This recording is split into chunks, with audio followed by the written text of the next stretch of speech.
Next, from Springfield, we sit down with Alan Manning, author of Father Lincoln, the untold story of Abraham Lincoln and his boys. Manning describes Lincoln's relationship with his children and how being a father affected his presidency. This runs about 40 minutes. Alan Manning, thanks for joining us on the Illinois Channel. Thank you for having me. You are the author of Father Lincoln, and a lot of people would say, another book on Lincoln? What more could be said? In fact, you note in your book, a famous historian said back in 1936, questioned whether the Lincoln theme had been exhausted back then. Why do we need another book on Abraham Lincoln? Well, there's so much about his life that still has not been told. One of the things that I discovered to my surprise was that there had not been a full-length book on Lincoln and his relationship with his sons. Lincoln and his role as a father. There had been some articles written about it. Of course, all Lincoln biographies will touch on it, but there had not really been an in-depth study on that topic. And so I saw an opportunity to tell a story that had not yet been told. Why does it matter how Lincoln was as a father? I think we can always learn a lot from Abraham Lincoln, and I think that one of the stories here is that this reveals a very human side to Lincoln, a side that we don't always see. When we think of Abraham Lincoln, we tend to picture that larger-than-life figure, the great emancipator, the savior of the Union. Sometimes we forget that he was a man, and there were parts of his life that were very ordinary. And Lincoln, in his role as a father, was really one of those parts. And there's a lot of things that ordinary fathers today can relate to. He did things that most fathers do. He read bedtime stories to his kids. He helped them with their homework. I have a whole chapter in the book on when he sent his eldest son, Robert, off to college. Those are all experiences that ordinary fathers today have. You start the book, and first I would congratulate you. It's filled with detail. In fact, so much I sometimes, as I'm reading this, would say, "How do you know that?" You know. How did you research the book? I mean, just as a quick aside, it's not just about Abraham Lincoln and how he played with his sons. So, on somewhat, I would say to the viewers, it's almost when we say Father Lincoln that it's about him as a father. It's really not just about that. You cover a lot of territory and bring in a whole lot of history. Yeah. One of the, and again, it's filled with details. One of the things that I thought was funny, and I didn't know, that Lincoln had agreed to marry a woman before he had ever laid eyes upon her, which is bizarre. And then he sees her, and she's obese and missing teeth.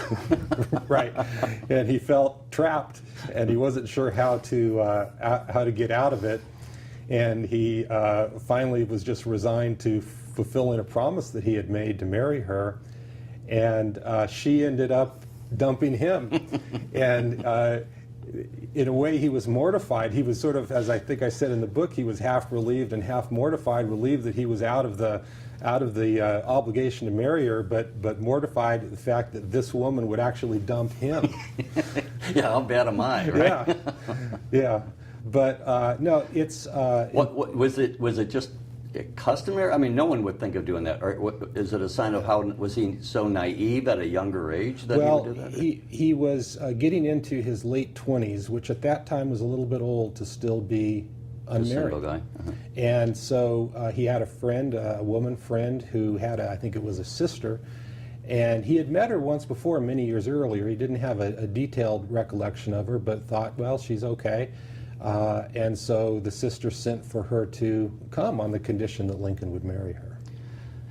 And so, again, I would say to the viewers, that's one of the things that having read the book, there's so many interesting details like that you can learn little aspects of his life that we know the broad themes and chronology, perhaps, but there's still an interesting myriad of detail. And as you say, each of those kind of add like a mosaic to our understanding of him and put his actions on the world stage into some better understanding of what he was like, struggling with both as an individual as well as a public figure. Sure, and one of the things that I tried to do in the book was to bring some context to the story as well. You asked about the research. A lot of the research that I did was on fatherhood culture in that era. What were most fathers like? Did Lincoln fall into that pattern of being a typical 19th century or early 19th century father? And so a lot of the work I did was to study what had been written and researched about fatherhood culture in that time. What did you learn? Well, a couple things that I think some people might be surprised of. I think that based on movies and things, we tend to have pictured fathers in the 19th century as being detached, unemotional, sort of that patriarchal type figure. And that might have been more true in the 18th century, but moving into the 19th century, into the early 1900s, there was a change going on in fatherhood culture where fathers were less patriarchal, were more willing to have emotional attachments to their kids. Some of it had to do with the fact that in many parts of the country, men were moving off of the farms and into cities. And so they were living a different kind of a lifestyle. Instead of being a farmer, they were white-collar type workers, and Lincoln was representative of that. He grew up on a farm with his father, and his father was the older style patriarch, stern disciplinarian, not emotional, not really interested in seeing Lincoln have a life outside of the farm. Thought that living on the farm as a subsistence farmer was sufficient. Lincoln saw more. He saw the opportunities in urban America. That comes with some changes to fatherhood culture, because now the role of the father is not to simply get the kids out on the farm to help them subsist, but the father's job is to go off during the day, earn a living, then come back home. And one of the things you talk about early on in the book is Lincoln's relationship with his own father, which was not good. And as you recount, he didn't do a number of things that he might have done that expose his lack of affection, Lincoln's lack of affection for his father, Thomas, Right. Including when his father dies, he doesn't go to the funeral. Mm-hmm. What did you learn about that relationship, and to what extent did Lincoln take his relationship with his father and use that as a way that he structured his own parenting with his boys? I think that most fathers learn about how to be a father from their own fathers. That's their own fathers were their primary mentors.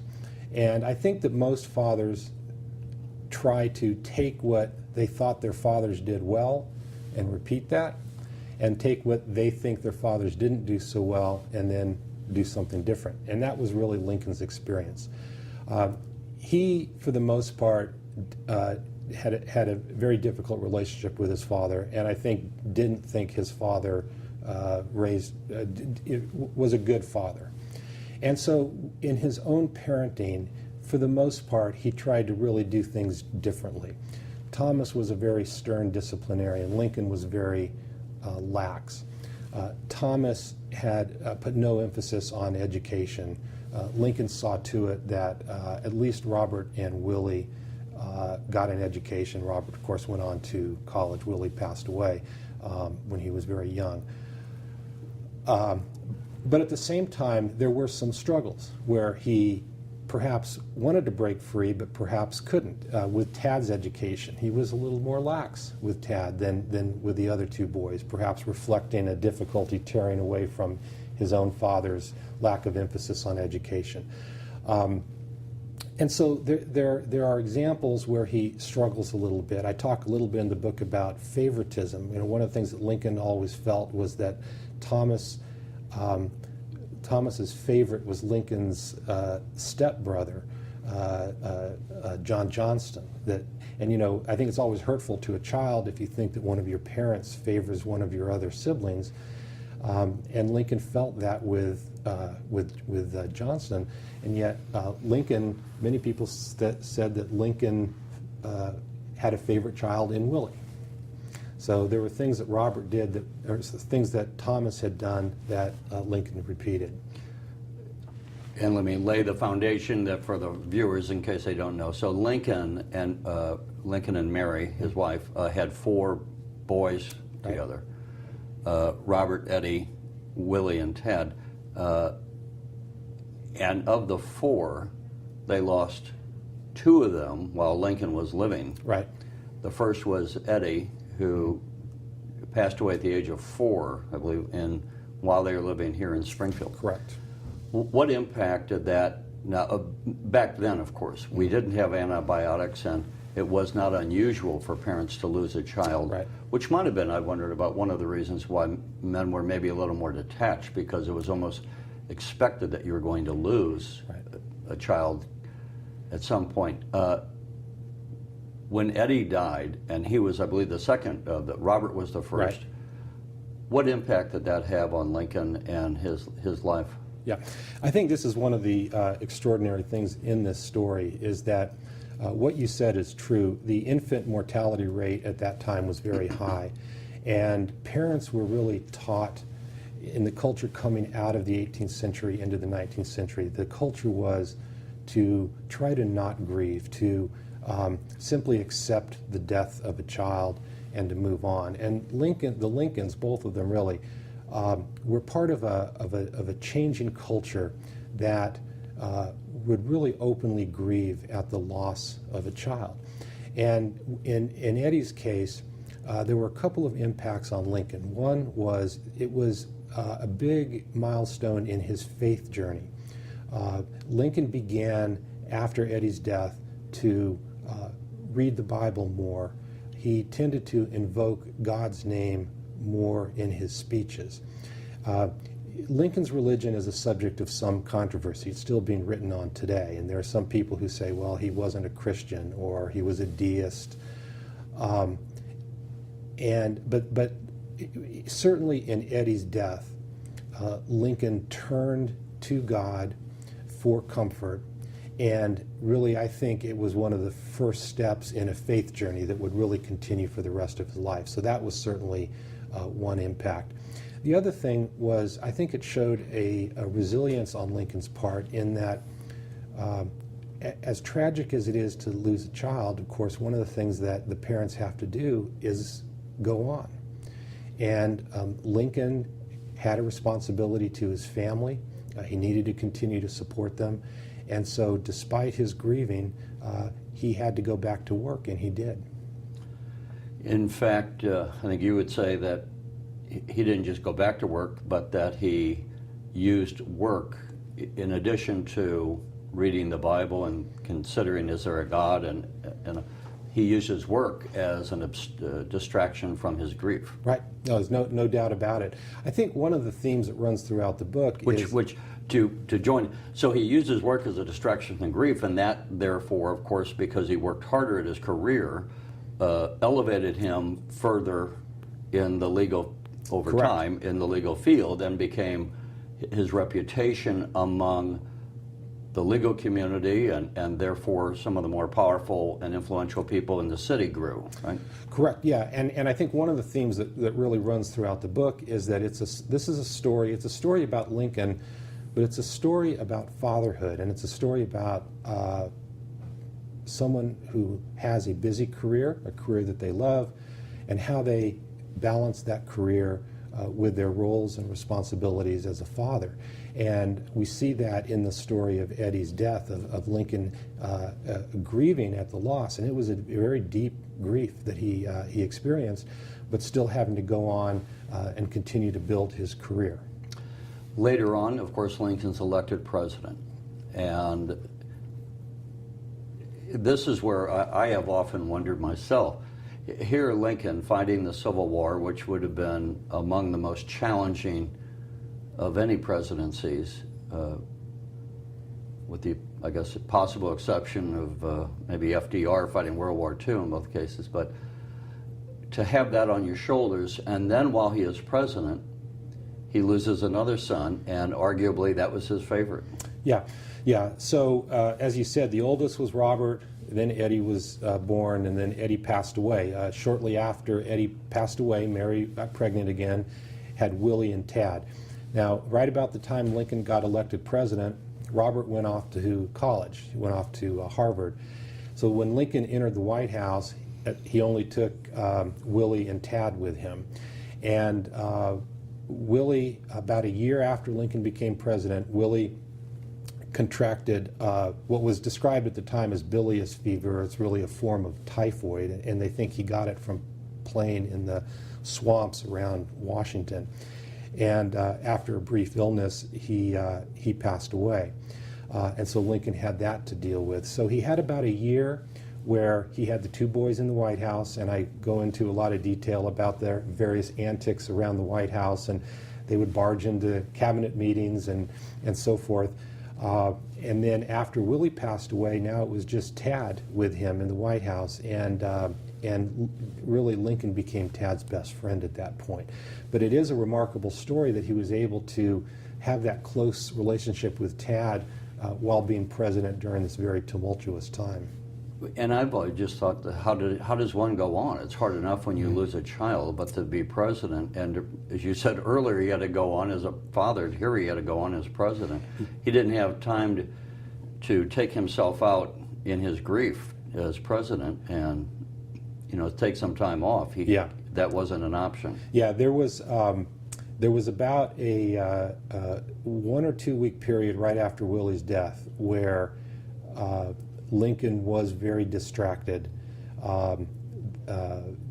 He went to the cemetery twice in the week after Willie's death and went to the vault where Willie's casket was and actually opened the vault and just gazed at Willie's body in the casket. He was very broken up about it and was distracted for about a week or so. In fact, the newspapers actually carried a couple of articles reporting on how the president is doing in the couple weeks following Willie's death.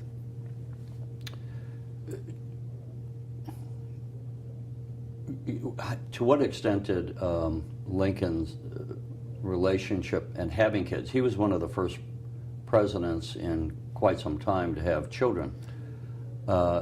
Was it a help or a hindrance having kids while he was trying to be president with all that he had on his plate with the Civil War? Yeah. I think it was a help. They were certainly rambunctious, engaged in some antics, interrupted him.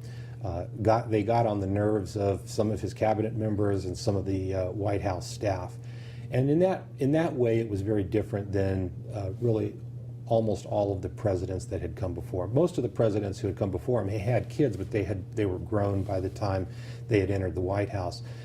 So it was new for there to be these wild kids running around the White House. But Lincoln was really a very involved father with them, and so he made time for them. He would take time away from the office to go play with them up in the attic when they were playing up in the attic. He would not necessarily shoo them out of the cabinet meeting right away when they would come in. He tended to them. I think that may have provided a measure of relief for him as he was dealing with the nation's problems. And we just kind of touched on this, but Lincoln as a father, as you said, his father, Thomas, was very disciplinarian, had used a belt, I believe, on Lincoln, and so Lincoln was not going to have any of that as a father. And as you write, and in fact here at the Lincoln Presidential Museum, as you go through and there are displays, one of the displays is Lincoln reading a book on a couch while his children are frolicking in the office, so they make note of that.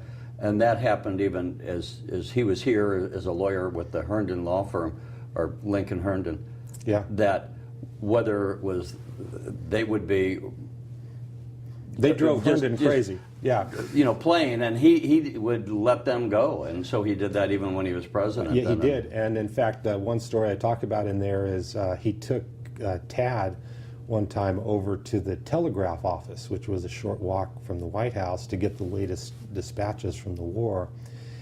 And Tad got into the ink wells where they keep the ink for the pens, and got it on his fingers and smeared it all over the tables. And one of the men who was in charge of the telegraph office was appalled by this, and grabbed Tad by the collar and walked him over to Lincoln and made him show his hands.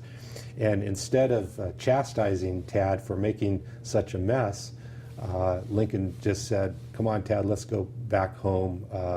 Buell's abusing you," and left. So he was a very forgiving parent as well.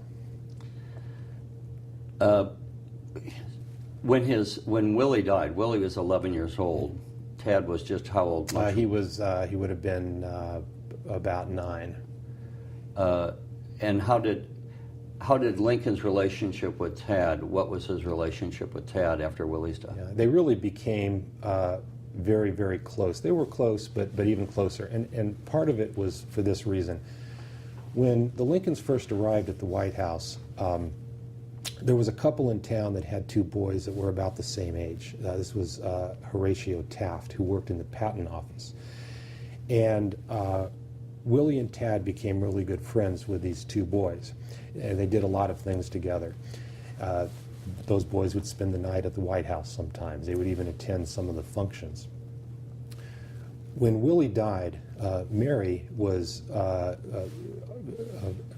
very upset, as just as Lincoln was, and she actually told those 2 playmates that they could not attend the funeral because she said that they reminded her too much of Willie. She just didn't want to see them sitting at the funeral.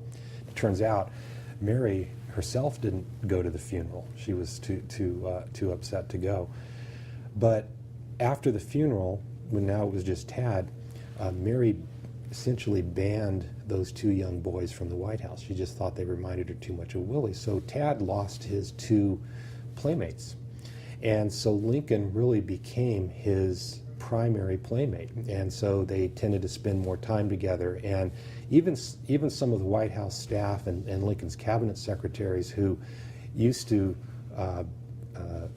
complain about their antics now, in a way, felt sorry for Tad and tended to give him a pass more. I think I mentioned one time in there where Tad squirted Secretary of War Stanton with a water hose and got some of his papers wet.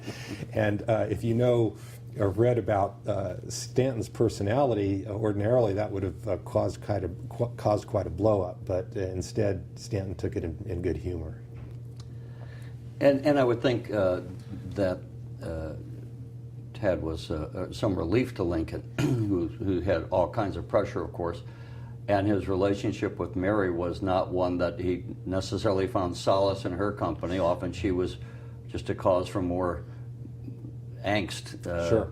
She was a spendthrift and would go out and spend all kinds of money as First Lady. And as you write, money the Lincolns didn't have, and then that became an issue after his passing. Yeah, and I think, and I do say in here that I think you can, in some ways, say that Lincoln, the time that he would like to spend with Tad, was a relief from Mary, a getaway.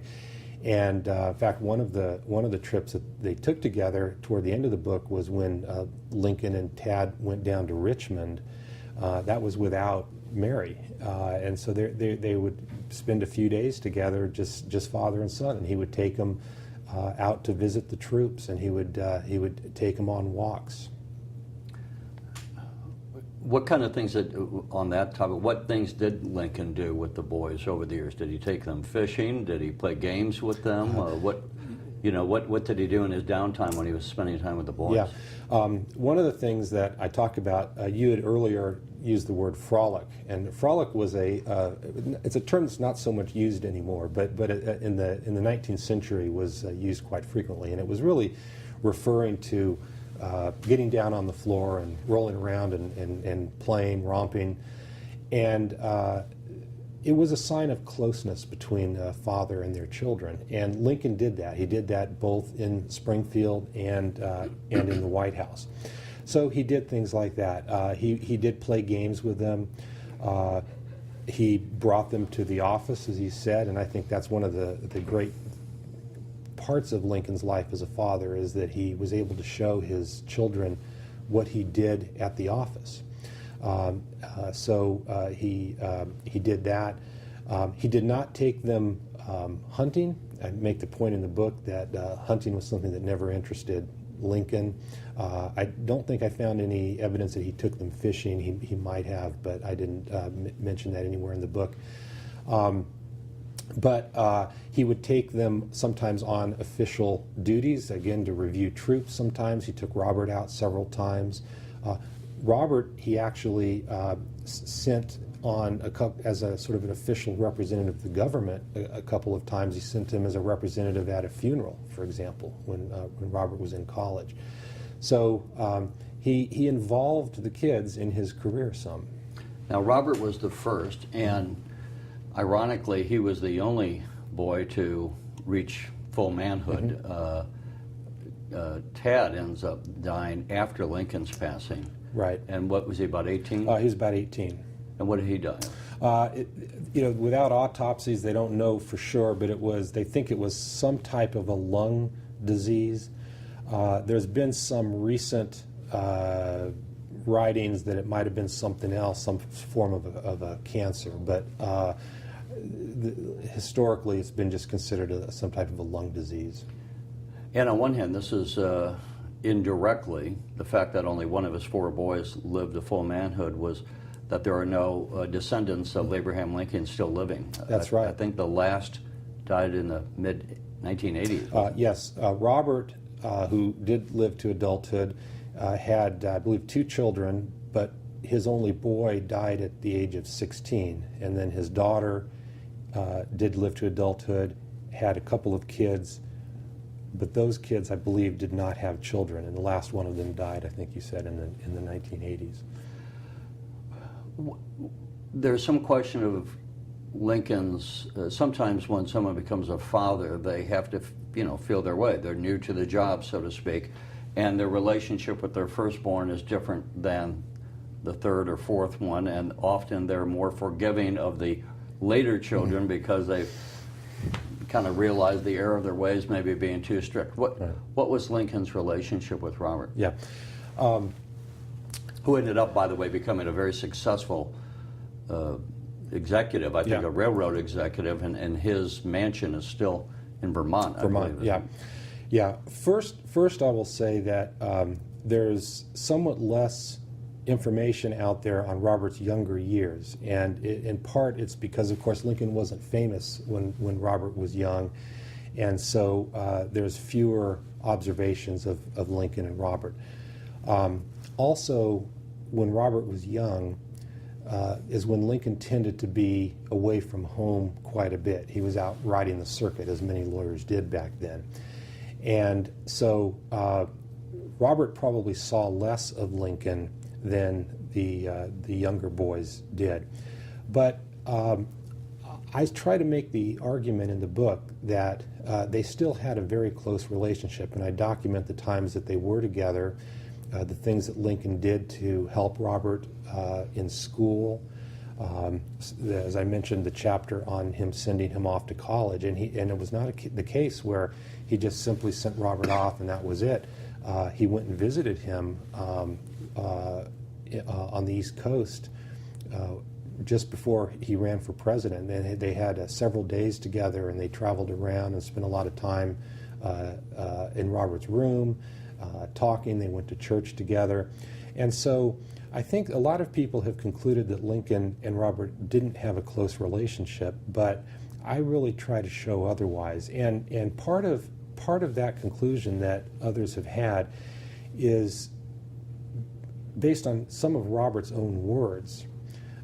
He wrote one time when he was asked for some information on Lincoln's personal life that, well, you know, right about the time he became president, I went off to college, and I hardly spent 10 minutes with him after that. And that was demonstrably false, that he had only spent a short amount of time with Lincoln while he was off at college. He used to come home for Christmas break. As I mentioned, Lincoln went and visited him shortly before he became president.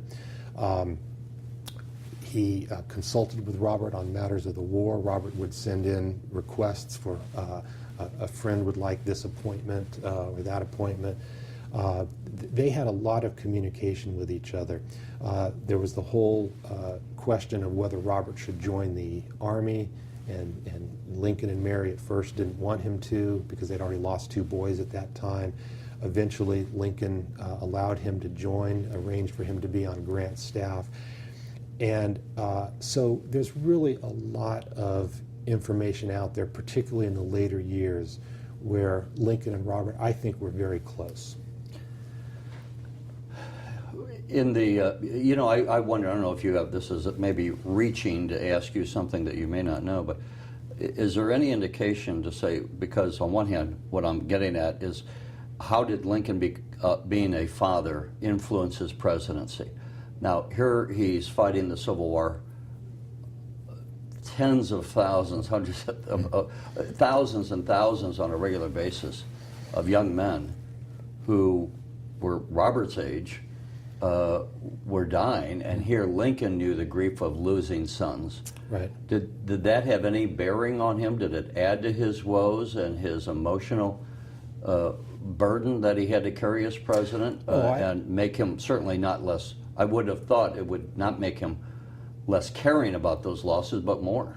Yeah, no, I think absolutely it did. I think that having lost 2 boys already made him keenly aware of the pain that would be suffered by the families of the soldiers who were fighting. I don't think there's any question about that. And also the struggle that he had with Robert and whether Robert should join the Army. You know, it actually kind of highlighted, I think, a dilemma for Lincoln, because on the one hand he was sending these other boys off to battle, and many thought he was at the same time trying to protect his son, and in a way it became a political issue for him. Now eventually he let Robert go, although he went off to a fairly safe part of the war. But he was trying to protect him, that wasn't there's no question he was trying to protect him, and he was doing that, I think, perhaps some for himself, but largely Mary was really adamant that he not go. But as it became clear that the war was coming to an end in late 1864, Lincoln finally gave in and let Robert go. And another factor in that was Robert had started law school. He graduated from Harvard, and he said, since you won't let me join the Army, I guess I'll go ahead and start law school. And he hated law school. He found it very boring. And so I think that there may have been a conversation over his Christmas break in late 1864 with his father where he finally convinced his father to let him go. But it was a difficult decision for Lincoln, having already lost the 2 boys. Let's talk a little bit about putting on the book before we close out, because one of the things, as I noted, that I found interesting was just the level of detail. How long did it take you to write the book? How much time did you spend on researching, and where do you find all this detail? The little intricacies I mean, I can imagine you finding the headline knowledge. Right. It's the level of detail within the book that surprised me. Well, I was practicing law at the time I wrote the book full-time, so I was working on it really part-time in my spare time, and I would say I wrote maybe 80% of it over 2.5 year period, and that included doing the research. I then put it aside for a while and finished it up a couple years later. I spent time here at the Lincoln Library here in Springfield going through some papers.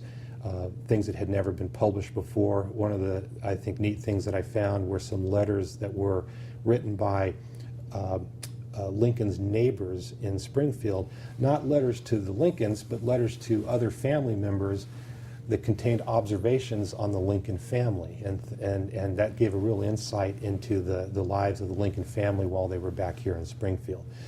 I went through, of course, Lincoln's own papers, letters, many of which have been published.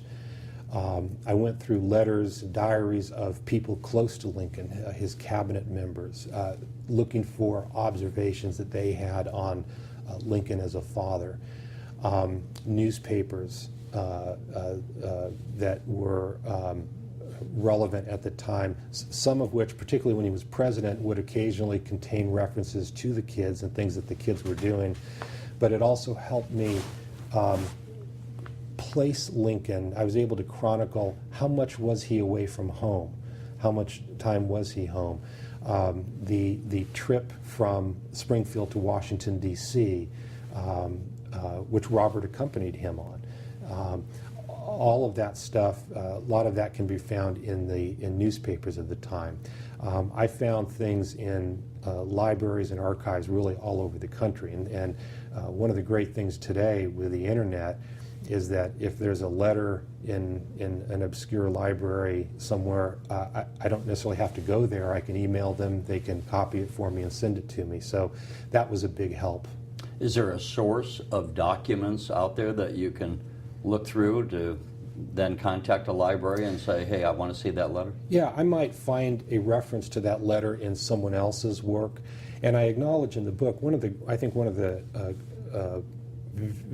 extraordinary things about Lincoln, since so much has been written on him, I think for a biographer writing a new book, we owe a debt of gratitude to those who have come before us, because they have done so much of the work uncovering a lot of these sources. And so I would often find references to sources in other books and then try to locate them myself. And so, yeah, Lincoln stuff is all over the place, but it was certainly a pleasure to be looking for it and finding it. And lastly, you were motivated to write the book. You had some impressions of, obviously we all have impressions of Abraham Lincoln. To what extent did your writing this book change any of your perceptions of who Lincoln was? Yeah, I think there are a couple things. One was I feel like I dispelled this notion that Lincoln wasn't close to Robert. I think that has been a fairly common theme throughout general biographies on Lincoln, and I think I show a different side of that. I also think that it reveals this very human side of this man that, again, we tend to think of as a larger-than-life figure, and I think it's important for us to see that. And then, in a larger sense, what I tried to do was write it in such a way that a father reading the book can have a takeaway from it. You know, okay, Lincoln was this way as a father. What can I learn from that? Maybe how can I be a better father? And I think that Lincoln, in a lot of ways, was at his best as a father when he was combining his career with his fatherhood, when he would take the kids to the office with him or discuss what he did at the office with them. You know, I think as fathers, sometimes we want to put a wall up between our careers and our fatherhood. We come home at the end of the day, we're tired, we don't necessarily want to talk about what we did at the office, but our kids need to know what we do. They need to know what our careers are all about. And I think that Lincoln, in sharing his career with his kids, that really made him a better father, and I think that's something we can all learn from. All right, well, Alan Manning, we appreciate you taking the time to speak with us, and the book is Father Lincoln. Thank you. Thank you.